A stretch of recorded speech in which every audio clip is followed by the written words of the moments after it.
I can't go that way.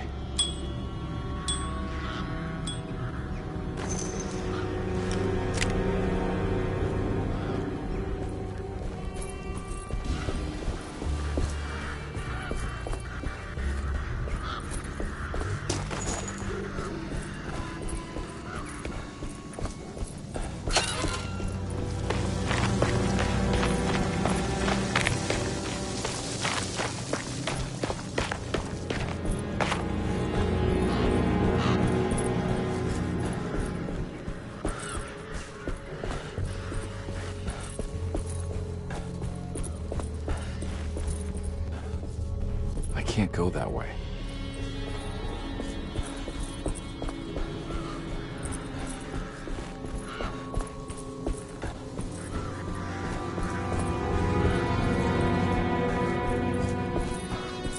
Thornhill wasn't a bad man, but he had principles keeping him from handing out information in his deals. So he needed some convincing.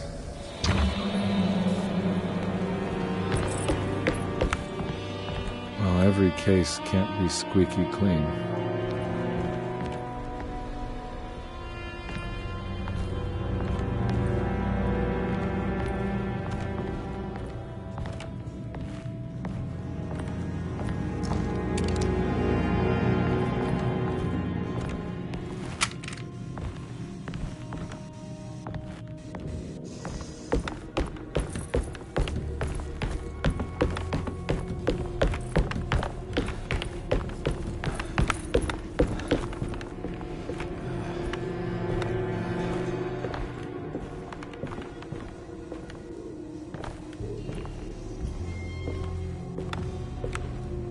Mr. Saunders had sold a valuable painting to Thornhill, hoping the money would carry him to wherever he was going. The painting, now leaning on an easel in Thornhill's bedroom, had a certain mesmerizing gloom that seemed to call out to me, telling me I was needed for something important. I felt myself falling into the painting, only being brought back by Thornhill, thrusting an address to a Hotel St. George into my hand and asking me to get the hell out.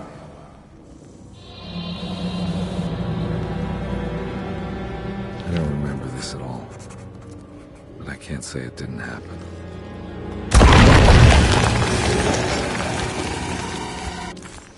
The kidnapper had sold a painting to Thornhill, the collector, to pay for a car and enough gas to get out of Louisiana. Detective Carnby was suddenly reminded of shaking him down to find out where the kidnapper was hiding. St. George's Hotel by the park.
On my way to the hotel, the Morton gang caught up with me. I owed them money, a lot of it. I can't remember what for. Probably some dumb gambling debt growing in size for each payment missed. I punched one of them out, and I sent the others packing. Just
I found it. In the hotel ledger, I recognized the handwriting of the signature, Ted Stryker. It was him.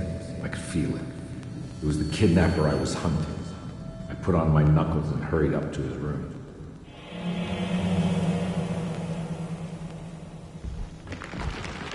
Something about that name, Ted Stryker, rings a bell. Feels vaguely familiar.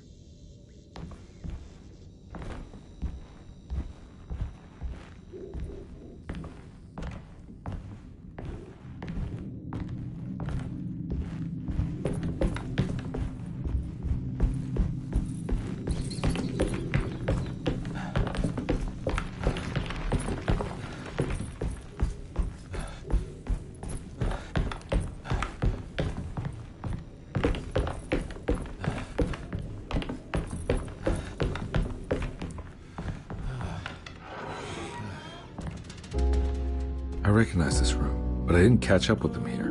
I must have followed them. But where?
That's right, he was running away, ditching his old life and marriage in New Orleans to find something better in Tallahassee. And he took his daughter with him against the will of the mother. That's why she hired me. But I stopped him. I caught up with him at the Pearl River Bridge. Detective Carnby didn't recognize the bridge across Pearl River. It was firmly obfuscated by trauma, events that had left Carnby scarred for life.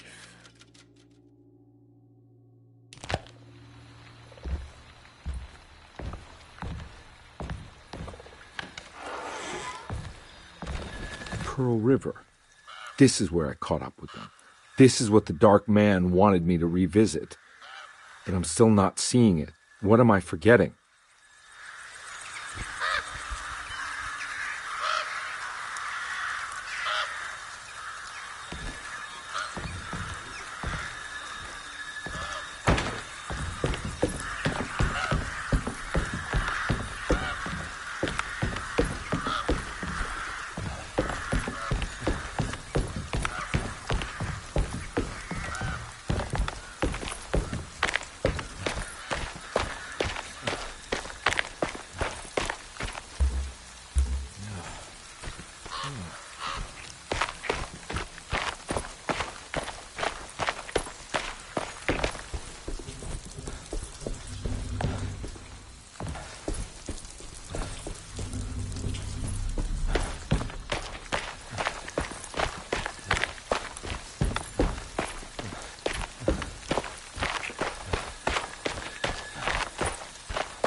I can't believe I didn't recognize you.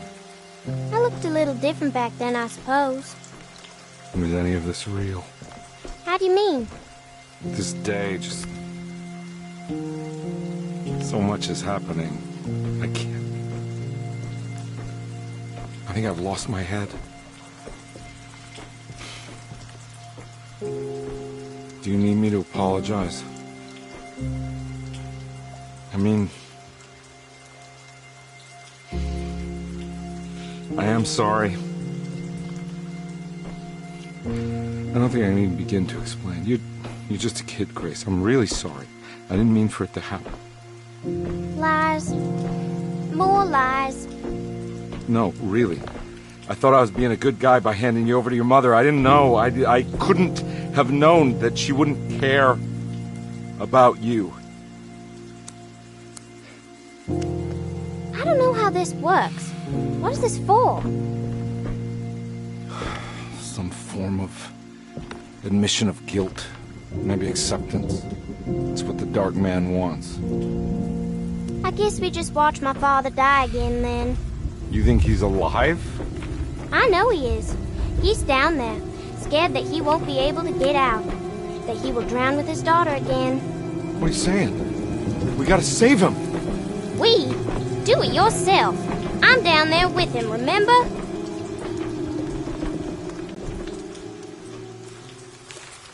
Can I really save them? This all happened so long ago. I have to find a way to get down there. I have to see it with my own eyes. There was a boat at the house where I entered. If I can raise the bridge, I should be able to get to the car.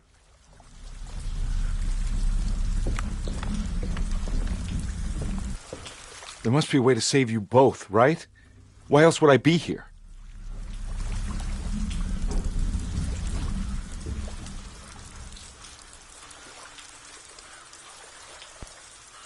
Don't worry, kid.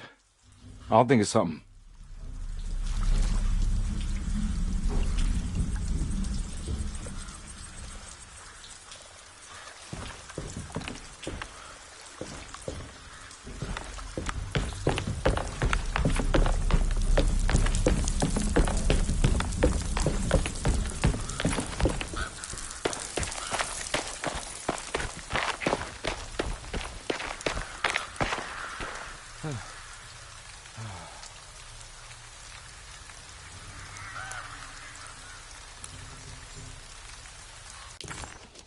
Carnby had run their car off the bridge.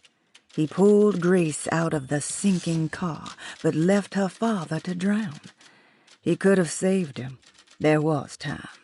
He just chose not to. Instead, he took Grace back to New Orleans and collected his paycheck.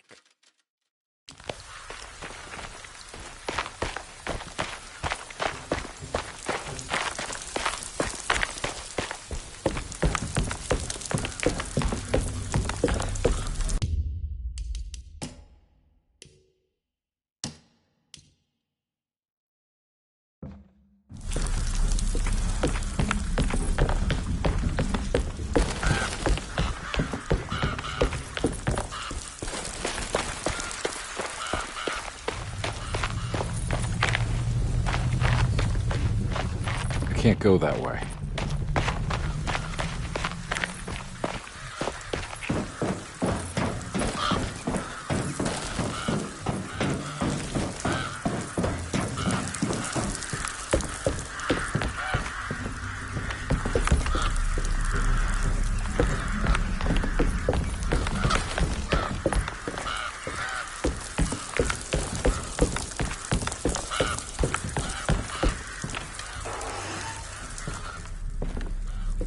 This must be where the bridge is operated.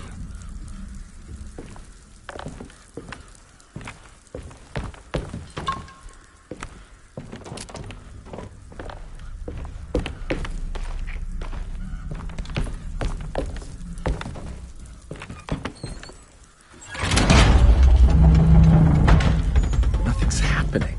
It's like something's holding it back.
God, Carnby.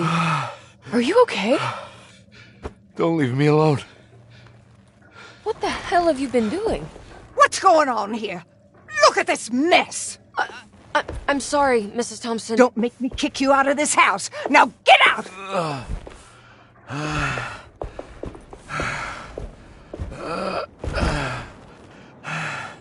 Hey, Detective. Mr. Carnby. I'm really worried about you. I'm okay. I just need to catch my breath for a moment. This place? There are some very disturbed figures around here. And I don't think it's just the patients. I've been reading some things about how Derceto has a deranging effect on people. I think it might explain... things. What? Just take it easy, okay? I'm gonna go find a way into Dr. Gray's apartment. I want to know what he's hiding. Emily, don't worry. I think I'm close. I'm gonna set everything right. Just be careful.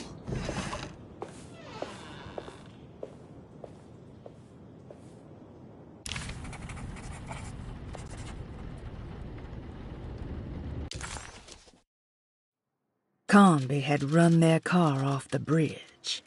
He pulled Grace out of the sinking car, but left her father to drown. He could have saved him.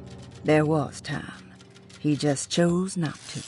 Instead, he took Grace back to New Orleans and collected his paycheck.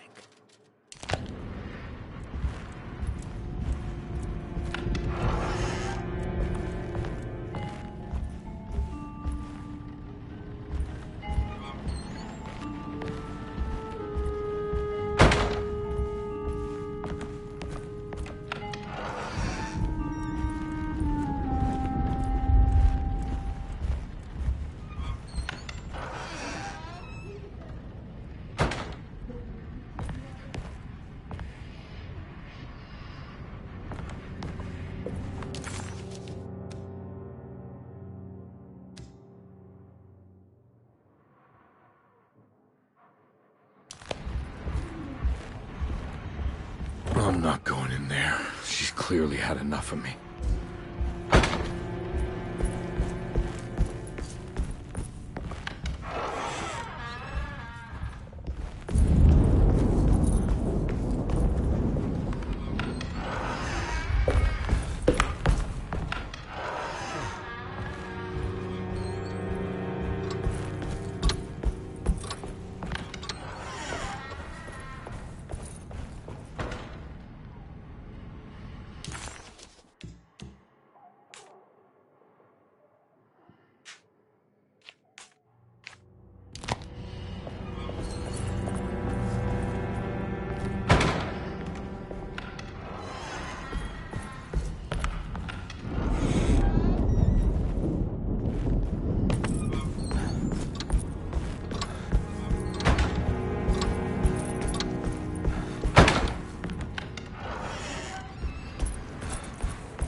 I think Dr. Gray might be in there. Perfect time to sneak around his office then.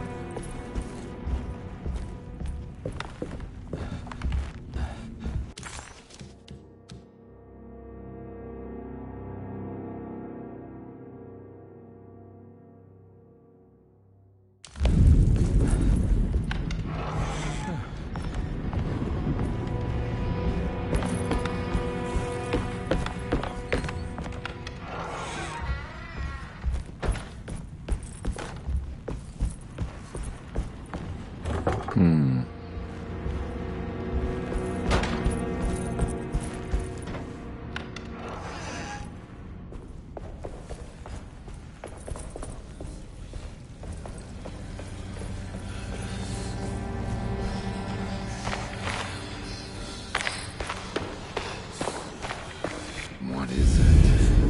What do you want? Don't worry. I'll remember. You should have it.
blocked.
Derceto stands on a breeding ground for the grotesque, a temple devoted to rebellious growth, the most ugly and cancerous side of nature. You may be able to shield your psyche for a while, but rest assured your soul will come to pray to that hideous god in time. That is the story of every man and woman who gather around that ancient arbor. They all croak, bark, and bleat, because their own bodies are afraid and they wish to repel the evil those words conjure. Iya! Iya! Instead of that blasphemous name, they gossip in hushed whispers the name of Derceto, Astarte, and the black goat of the woods.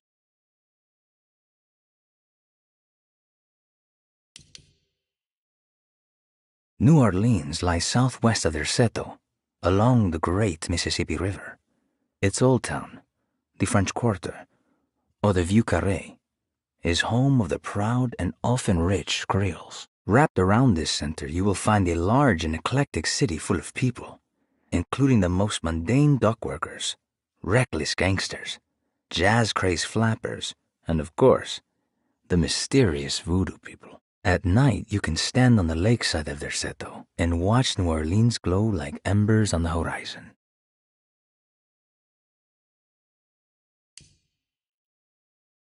What can be said about Jacob van Ostad without evoking contempt or apologia? The first piece of information is the obvious. He is not the explorer Jeremy idolized in his youth, but the figment of his imagination. If you want biographical facts, I am not the one to answer such questions. In the case of Jeremy, he is a guardian of imagination, or rather a persona appointed the role of containing a self-sabotaging mania. However useful Jacob once was, his loyalty to Jeremy has slowly been replaced by fanaticism. Like a firekeeper who has for decades been burnt by his own sacred flames, now does what he imagines the fire wants. Jeremy has lost all control over Jacob and suffers greatly because of him, but is admittedly also still invigorated by his labor. In the plainest of words, Jacob keeps Jeremy sick so he can remain Jeremy.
The lone and the lost walk a land of fear.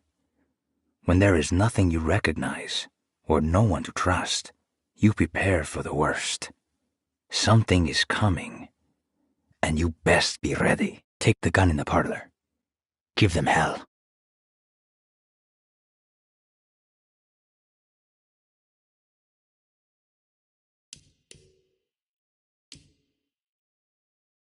Bull worship is common throughout history.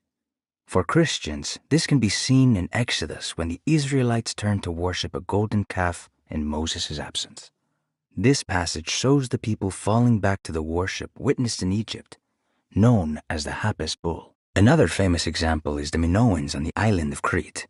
Their worship of the bull gave rise to the myth of the Minotaurus, the half-man, half-bull monster that reigned the labyrinth.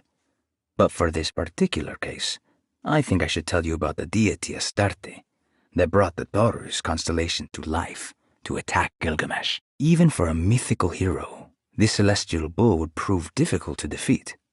Only by distracting the bull with a golden sail was Gilgamesh able to pierce an eye with the spear, which bled the bull to death. Asleep, with an anesthetized mind, Jeremy filtered these words from Derceto's gangrenous ground. Ever their praises, and abundance to the black goat of the woods. Hear us, mother, and take pity on us. Accept our sacrifice, and judge our worth. Ja, Shubnigrath.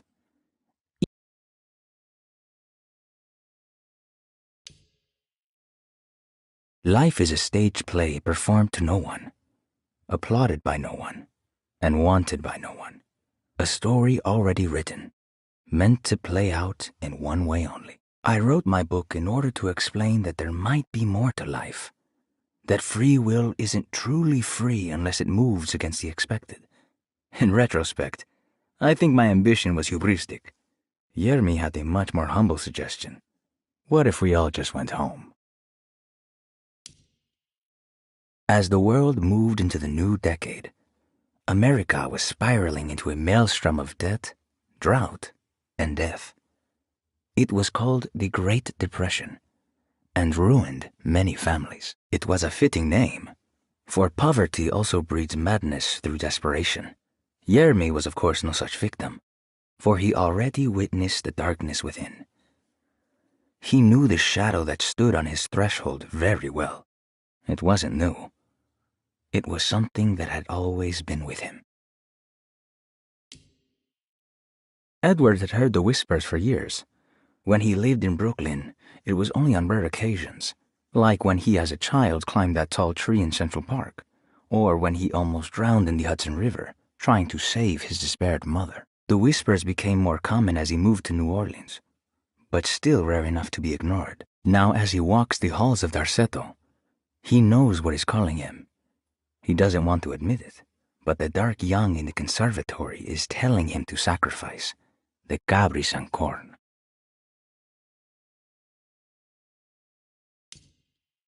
There are many ways to cross a threshold. The easiest one is being invited, a door swung open, leading you inside. Another is sleep, hypnosis, or even sudden fright. There are those who fold spaces that challenge Mobius, or jump through angles that defy Euclid.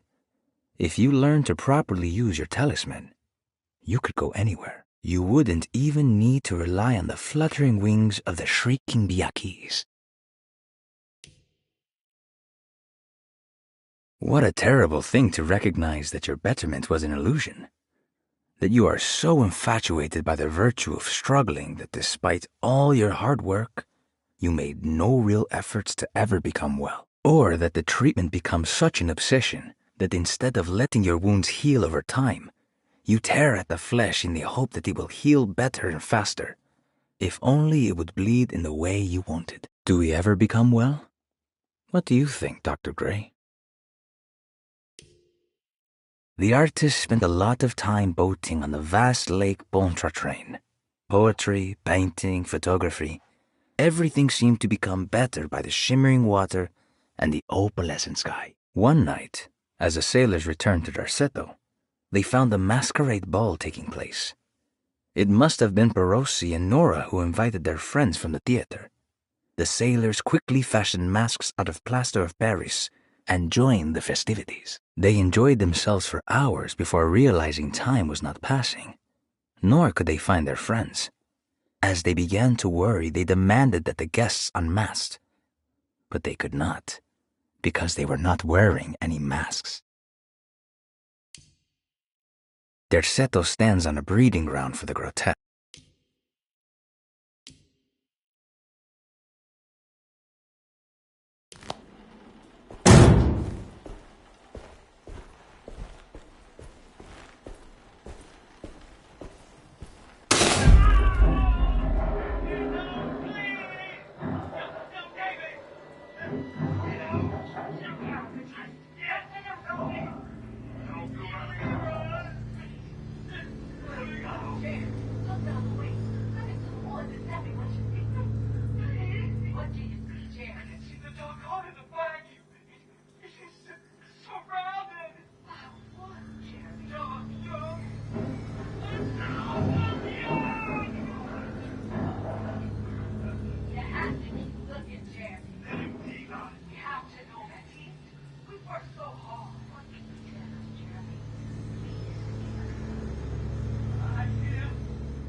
need the key.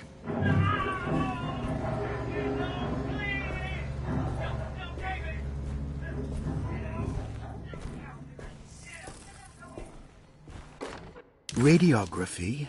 Patient Jeremy Hotwood. Date June 14, 1930. Plates. Jeremy's skull proved difficult to capture properly. Partial radiographs worked best. A complete picture of the brain can be assembled by piecing 3 plates together. Observations. Even when looking at an assembled version, a shadow covers significant parts of Jeremy's brain. Possible tumor, but more likely that the equipment is failing. Jeremy reacted strongly to the pictures and claimed to see a giant clay worm eating and displacing his memories. Notes. While this exercise has left me nowhere closer to an answer, I feel confident that a Burkhardt lobotomy should sever all necessary parts.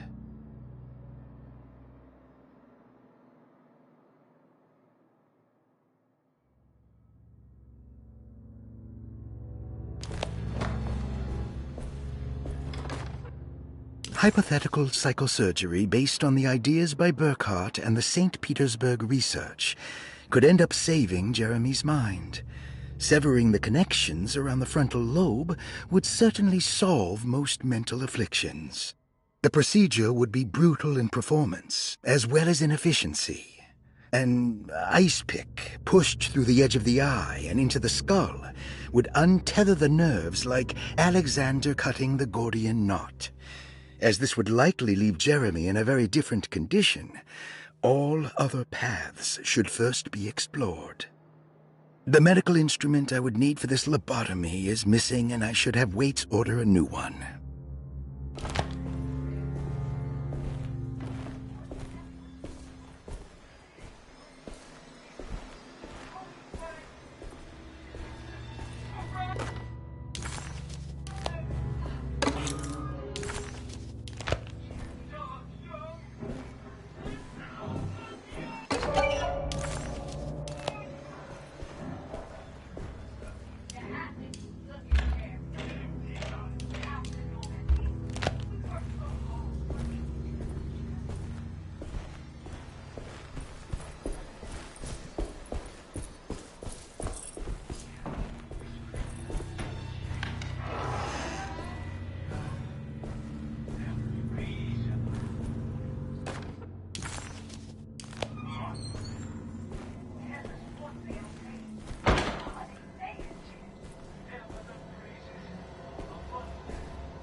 Don't mind if I do.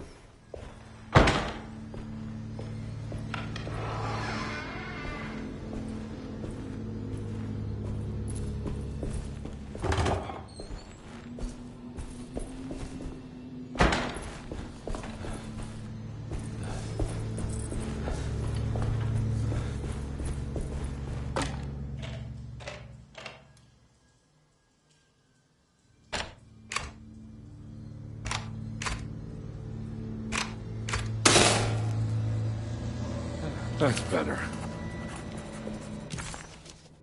Carnby had run their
Why does this keep happening? What am I supposed to do?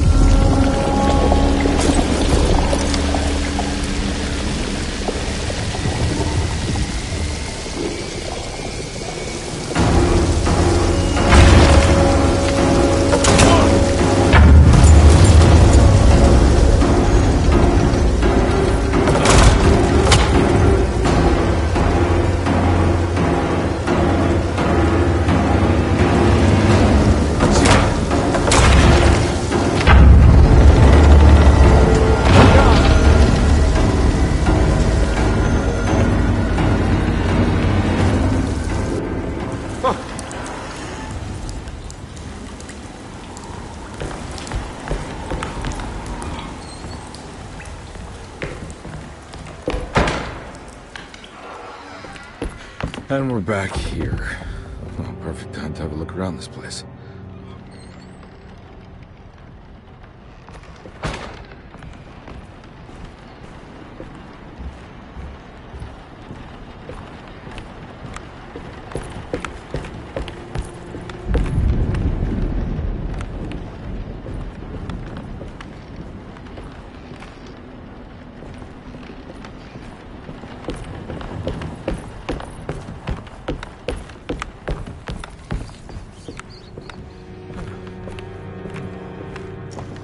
What is that?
This is where Jeremy's hiding, right? Hello? Is anyone there? Jeremy? I need help! Wait.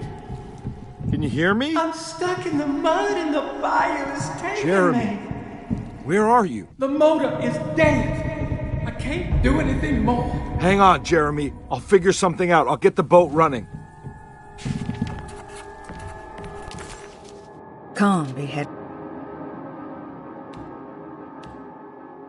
Carnby never thought he'd be so happy to be back at Derceto. It felt like he had crawled through a long, dark tunnel of misery and regret.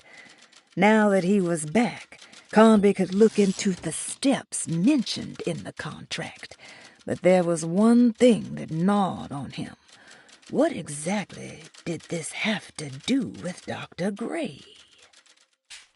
The two orderlies still hadn't found Jeremy. Carnby figured this was good news. Emily had reminded him about some strange deaths at Derceto, and Carnby wasn't sure who he could trust. Dr. Gray was somehow mixed up in this business with the Dark Man, Detective Carnby decided. He had to be. Either Dr. Gray was using the idea of the Dark Man to manipulate and torture Jeremy, or the Dark Man was an actual powerful being possessing Jeremy. And in that case, Dr. Gray was simply a stooge. Maybe both could be true at once. Carnby felt his mind racing in all directions. No matter what, he had to find a way to break the pact. That was what Jeremy said was needed. It didn't even matter what was true or not. If Jeremy wouldn't leave Derceto before the contract was broken, then Carnby had to make it happen. He just wished the steps on the contract made a little more sense. McCarthy was a deadbeat. His mere presence annoyed Carnby. It was like watching the worst version of himself mock him by simply being worthless. While Carnby enjoyed watching the child outplay the drunkard, there was something terrifyingly familiar about Grace. It was taunting him, like he was supposed to remember, but couldn't. The Dark Man had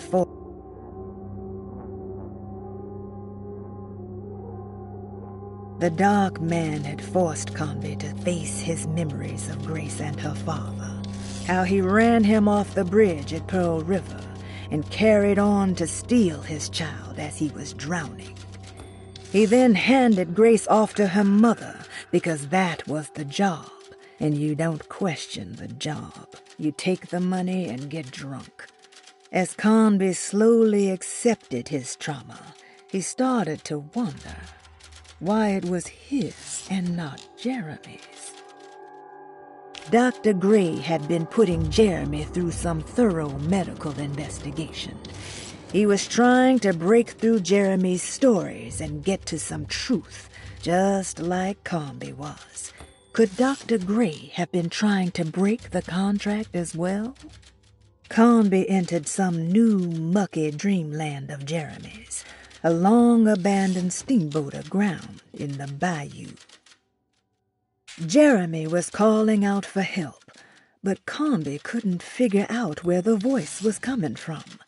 For a moment, Carnby wondered if the boat itself was Jeremy, or if he was below it somehow. It didn't matter right now. Jeremy was clear on one thing. He wanted Carnby to get the steamboat running and out of the mud.